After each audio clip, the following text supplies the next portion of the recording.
Our children all left home about four or so years ago.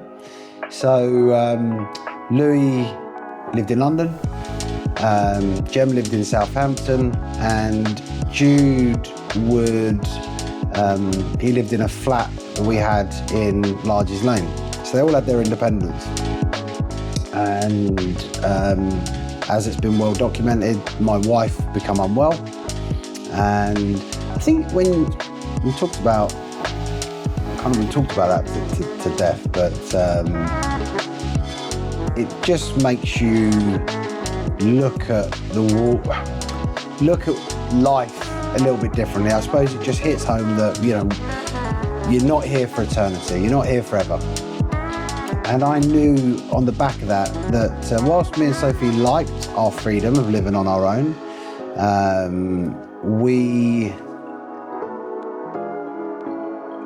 Sophie missed the boys, and going through that journey where she fought cancer, she just said that she wanted, as we both did, to have our family back and close to us. So when the opportunity came to acquire this site, it was a no-brainer. It's such a large, the house is 10,000 square foot. The main house is 10,000 square foot. The barn cottage, however you want it, the thatched cottage, is about 1,500 square foot. So it's a bit of a no-brainer, really. Whilst we were going to go through the planning process, Sophie said she'd really quite like to have the boys back in and around us. And at the same time, my son, Louis, my eldest son, he had bought his first house in Bracknell and done it up. And he was just about to have our granddaughter. So basically it was decided that he would move into the thatched cottage. It's a 3-bed thatched cottage. And we would, with our other 2 sons, live in the main house. Also, we're all working on this site as well, so it's kind of living at the centre of the development. That's something that's very, very common for us. We always live in our developments, whether we're demolishing a bungalow and living in one half of a bungalow or we've always, for the last 10 years, lived at the heart of our building projects, which for some people, they would find it utterly miserable and a challenging way to live, but it's just how we've lived. So since 2015-16, we've lived on our building sites. And Sophie probably, there's periods in there where we've gone back, all the time, we've always maintained a family house, but I prefer to live on site. And I'll tell you, there's a few reasons for that. One, theft is a constant battle on these sites. You've always got people breaking in, trying to nick your machines, nick your materials. So having a presence on the site, from that perspective, it's good. And it also enables me to work and live and breathe and breathe my projects. So I can work a 18-hour day. I wake up in the morning, I'm on my site. So I wake right early in the morning, I'm across my sites, in it, living it, breathing it, eating it, sleeping it. It's just a better way. I know no different. I grew up in that environment. My granddad was a developer, and his coach house that he lived in was a project that he worked on in my early years of my life. I grew up as a baby in a building site, and I grew up across building sites with my granddad and living in development. Living in a coach house that is developing. So some people would find that as chaos. It's probably where I feel comfortable in chaos. Not everyone does.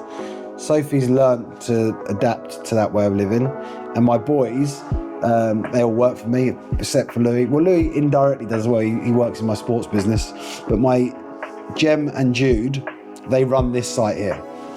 They are hands-on in this site. So we weren't gearing up to potentially, at this point of our life, we weren't looking to have a family home with all of our kids in.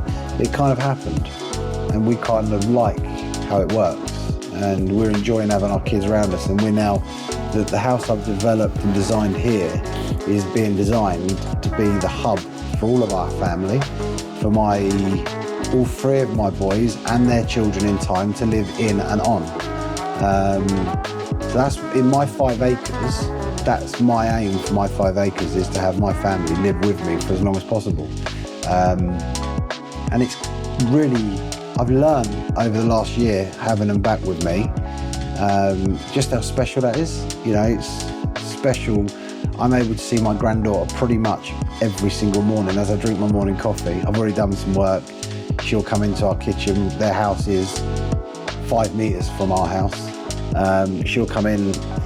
Louis will kick my coffee over and spill it most mornings because he's clumsy, and Isabella will just laugh, and we get to spend a lot of time with our granddaughter, and it's special. And we've got another grandchild due in December. They're having their second baby, and they're just magical. It's just special. It's just, honestly, everything for a reason. I loved it when my children flew the nest and they become young men making their way in life. I loved it when they flew back, when we faced turmoil as a family and Sophie being ill, they flew back to the nest to help. And in this, what we're doing here now, it feels really nice just to have them around us. And hopefully, I think that Jude will fly the nest. He won't be here forever.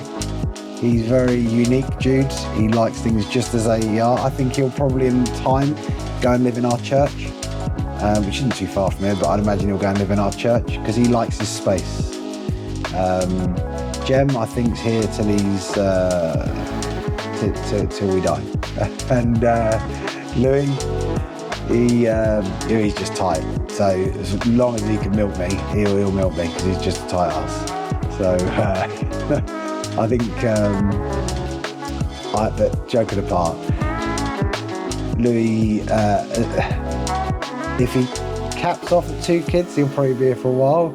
If 2 become 3, become 4, I don't know, he might need some more space. But for now, it's just brilliant having them all around us.